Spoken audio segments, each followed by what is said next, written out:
The Bank of Tanzania remains committed to maintaining price stability. We are closely monitoring global trends to safeguard our economy.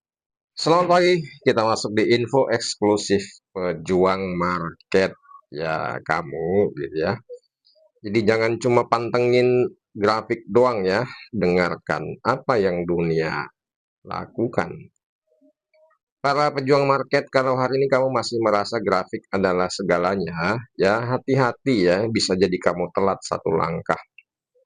Di akhir Januari 2026 ini, di tanggal 27 hari ini tepatnya, Tanzania bikin langkah yang tidak biasa, tapi ya masuk akal sih.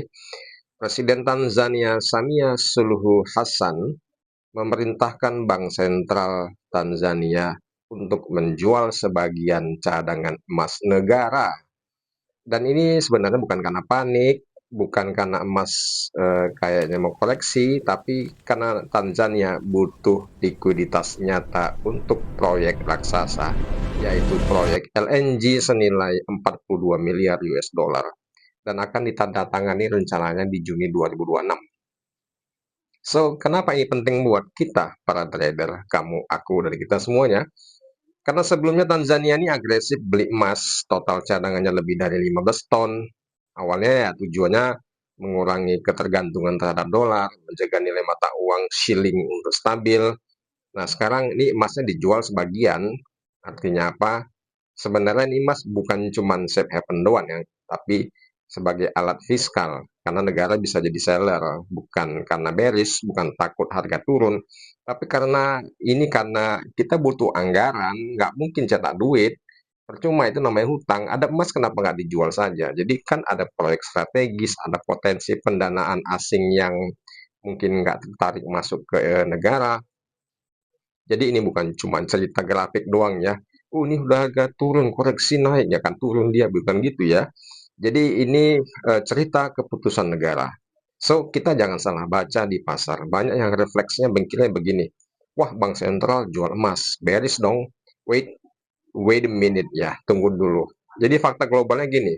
Harga emas memang tembus ATH atau all time high di atas 5.100 dolar per troy ounce karena dipicu karena ketegangan geopolitik, risk aversion global, investor lari ke aset nyata, bahkan bukan cuma emas doang ya, platinum juga 40% lebih year to date hari ini.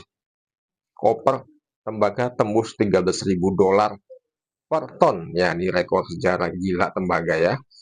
Jadi ini bukan sekedar rally, tapi ini demam aset real global.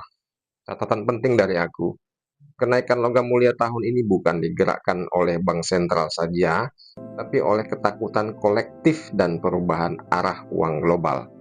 Ini yang aku sebut dengan fully diffused precious metal bubble. Artinya semua ikutan beli, ya retail, institusi, hedge fund, bank sentral, kita ya gitu. Jadi apa hikmahnya? Jadi trading ini sebenarnya bukan cuma lihat RSI, bukan lihat Fibonacci, bukan lihat candlestick yang cantik, tapi ini juga adalah keputusan politik, tekanan fiskal negara, arah uang besar, cerita di balik supply. Trading bukan cuma RSI, Fibonacci, candlestick cantik, tapi juga keputusan politik, tekanan fiskal, arah uang besar, cerita di balik supply and demand. Kamu sih bisa benar aja, tapi ya mungkin timingnya nggak pas.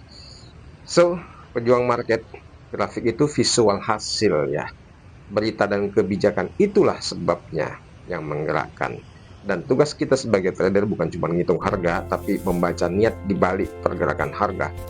Sampai jumpa di pertemuan dan ulasan berikutnya soal Tanzania ini.